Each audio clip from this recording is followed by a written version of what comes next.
You know, when you think of a global superpower, you probably picture a nation with ancient roots, a country that's dominated for centuries. But the story of America? It's completely different. Its rise to the top was, well, anything but guaranteed. In fact, it started from a place of almost total obscurity. So let's dive into how that happened. And get this, for more than 100 years after Europeans first arrived, North America was basically seen as useless. Seriously? To the great powers of Europe, it was just this massive, inconvenient chunk of land getting in the way of the real prize, the incredible riches of Asia. So that's the big question, isn't it? How on earth did this overlooked continent, this roadblock, transform into the world's leading superpower? Well, it's a wild story of gold, incredible luck, a whole lot of war, and some of the smartest deals you've ever heard of. Okay, so our story really kicks off with one of history's most famous mistakes. When Christopher Columbus landed in the Americas, he wasn't looking for a new world. Nope. He was trying to find a shortcut to the spice markets of India. But what he found, or at least what he told everyone he found, was gold. And for the kings and queens of Europe, that one word, it changed everything. And just like that, the race was on. Spain and Portugal literally drew a line on a map and split the entire non-Christian world between them. Portugal, they stuck to their plan, sailing around Africa to build a massive trading empire in Asia. But Spain, they went all in on the Americas, focusing on the south, where they hit the jackpot, finding staggering amounts of gold and silver in places like Mexico and Peru. So while Spain was getting fabulously wealthy down south, other European players, like England and France, finally started to show up. They looked at that huge northern continent that Spain had mostly ignored and thought, well, why not? They started planting their flags and claiming those so-called useless lands for themselves. And this, of course, set the stage for a massive conflict. But look at these numbers. It was a totally lopsided matchup from the very beginning. By 1754, the British colonies were booming, with over 1 million people.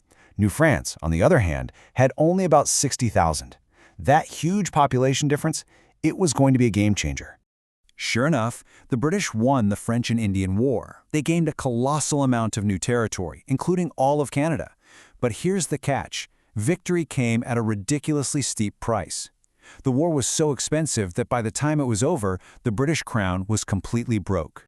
And Britain's solution to its money problem? Well, it lit a fuse that would change the entire world. They figured, hey, the American colonies should help pay for a war that was fought, at least partly, to protect them. Seemed logical to them.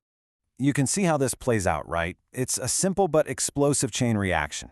The expensive war leads to new taxes. The colonists, who have zero say in the British Parliament, protest this taxation without representation. And that protest, it spiraled very, very quickly into a full-blown revolution. But you know, winning the war didn't solve all their problems. Far from it. The first government they set up under the Articles of Confederation was an absolute disaster.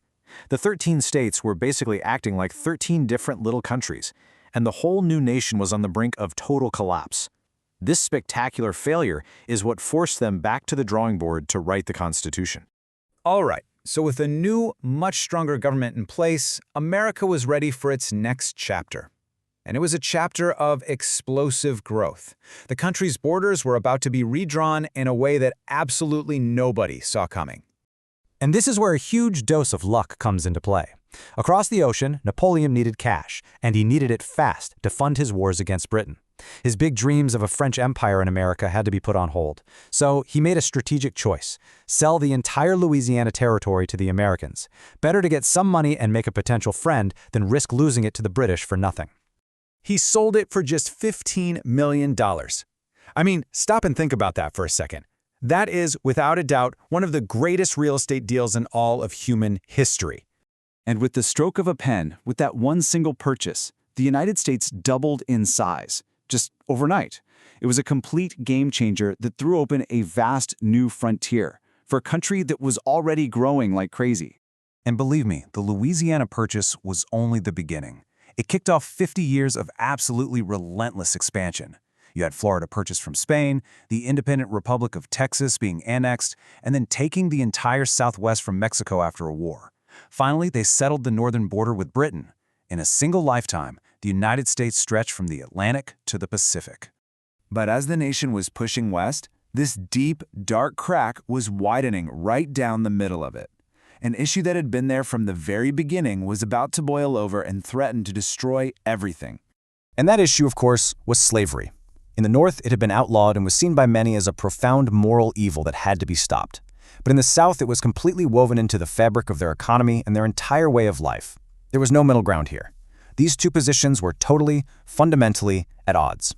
The election of Abraham Lincoln in 1860 was the final spark. Southern states, terrified he would abolish slavery, began to secede from the Union, and that triggered the Civil War, the deadliest, most brutal conflict in American history.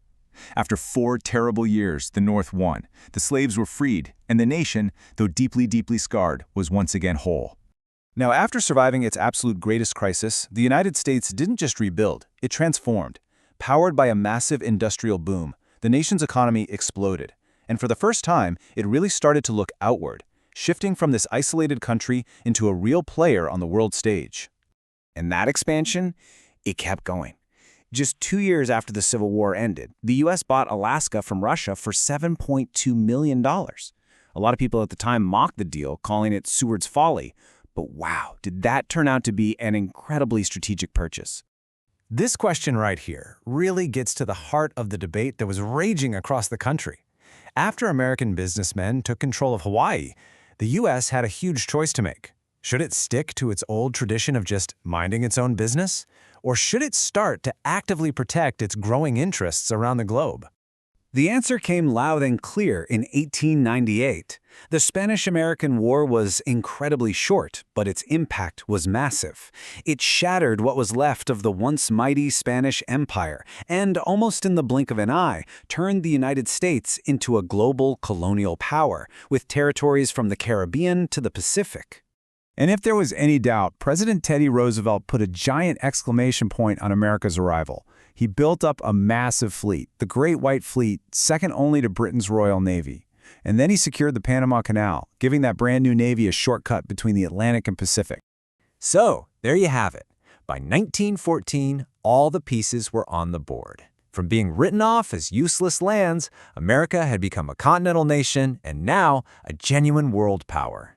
World War I had just broken out in Europe, and the entire world was about to find out what this new, unexpected superpower would do with all that influence.